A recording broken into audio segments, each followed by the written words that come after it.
you've attacked this institution many, many times. Most recently in a podcast, which we've just heard this week, and yet you want to retain all of the perks and privileges of being in that institution, which is, of course, the titles. Because I suppose if they are just Harry and Meghan Sussex, because that is her name. She's right to say she's not a Markle anymore. When you marry, most people take their husband's name, and that's what she's done. But she doesn't need to be using the HRH title. She doesn't really need to be using the Duchess of Sussex. But of course, that sets her aside from, everyone else, including top-list, A-list Hollywood celebrities. Well, I think this is the point. I think you hit the nail on the head here, Mark. If you were receiving emails or receiving contact from a potential client, and if it was, I suppose we do know who Meghan Markle is, we do know who Meghan Sussex is, but once something comes through and it says you're HRH, surely that, and you're selling yourself as that kind of person, surely that has much more weight if you were looking for clients. Of course it adds weight, and she knows it adds weight, and it gives that sort of subliminal aura that she still has links with the British royal family, which is a very, very, very powerful brand globally, particularly in America.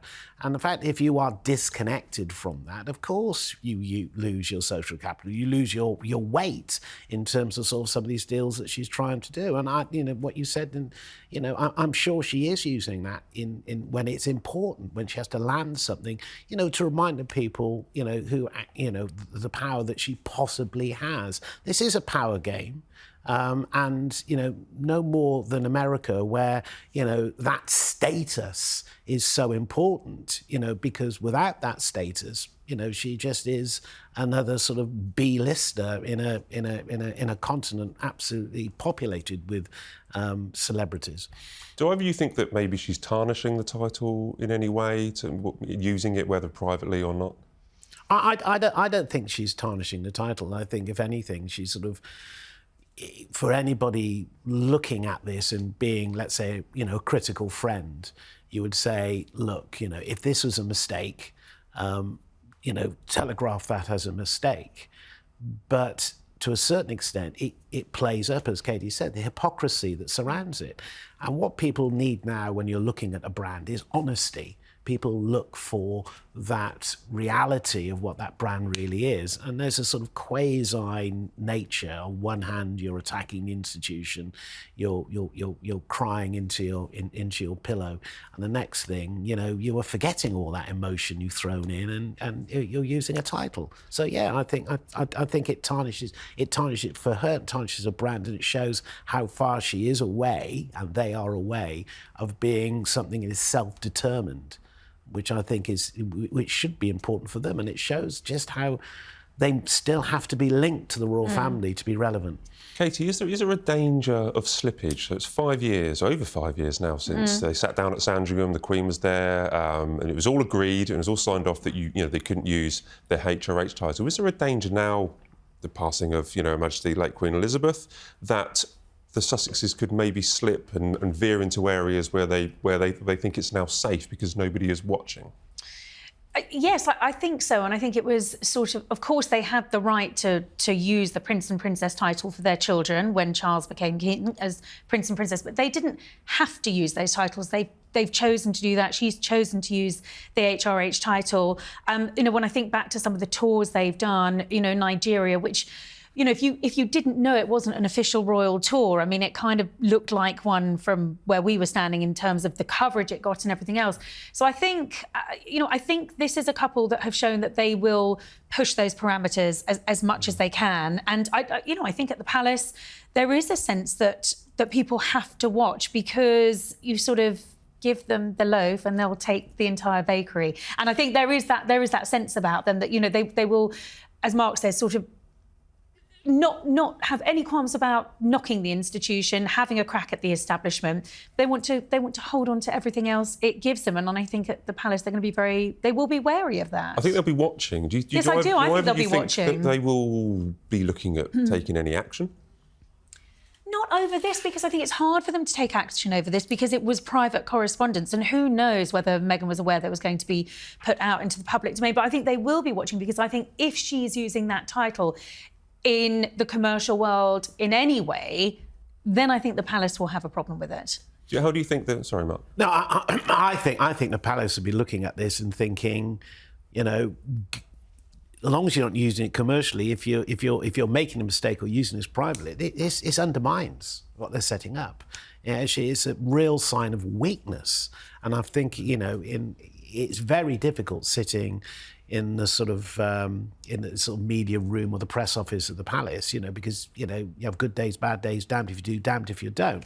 But you're looking at this and saying, this erodes their brand, in my estimation. And I think that constant need to be identified, they'll say, right, let's keep an eye on it, as Katie said, on the commercial side. But the more you go ahead with this, you diminish your impact. Well, the late Queen was a stickler for the rules. I mean, she removed HRH titles from Princess Diana and Sarah Ferguson, if my memory serves me correct. Yeah, when they divorced. I mean, she was a stickler for rules.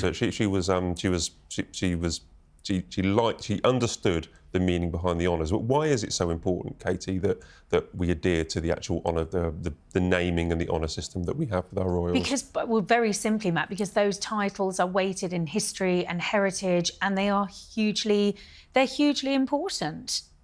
Which is why they're using them. Because they can't end up becoming a gimmick, really, can they? No, you know, they can't be just thrown away or thrown around like this. No, they need to be HRH. protected. Yeah, they absolutely has to be protected. Right. And you know Harry quite well. Just finally on this point, do you think he would have any concerns about his wife using the HRH title? I really don't know. I mean, you know, for whatever Harry's been through and however much he resents the institution, I do think it's still an institution and establishment that he has a respect for, just because that's part of his DNA. And, you know, and I'm reminded of that clip in the Netflix docuseries when Meghan curtsied, and he looked absolutely appalled at that. I mean, clearly he knows what his wife's stationery looks like, right? Because it's sitting on her desk. You know, and I'm assuming that he, you know, privately, possibly he uses that HRH title as well. But I think, you know, both of them just need to be mindful of it. I think, you know, the palace has stood back and tolerated a lot. They've been incredibly patient with this couple, but I think they just have to be careful. Well, I think this is definitely one to watch. I think this is something to be aware of, and I'll be keeping an eye on it. The fact he comes back again, he loves his wife. Oh, yeah. And we all know that sometimes that can be blind.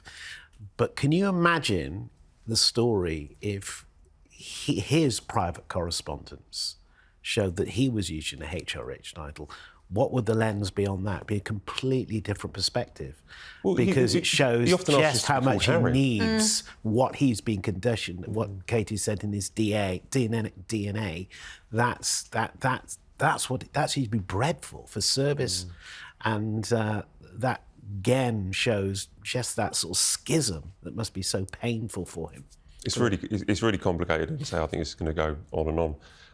This issue, I think, with the HRH. Keeps on giving. A story that keeps on giving, Matt. Yeah, I know. Until the decision, maybe one day, if they get removed or they do something so bad that William or the King says you can't have these titles anymore. Well, he is a blood prince. I mean, that title belongs to him. They can't actually strip him of that. But you know, they did sort of agree not to use it, and I think it's been contentious. And as you say, it's something I think that's going to rattle on.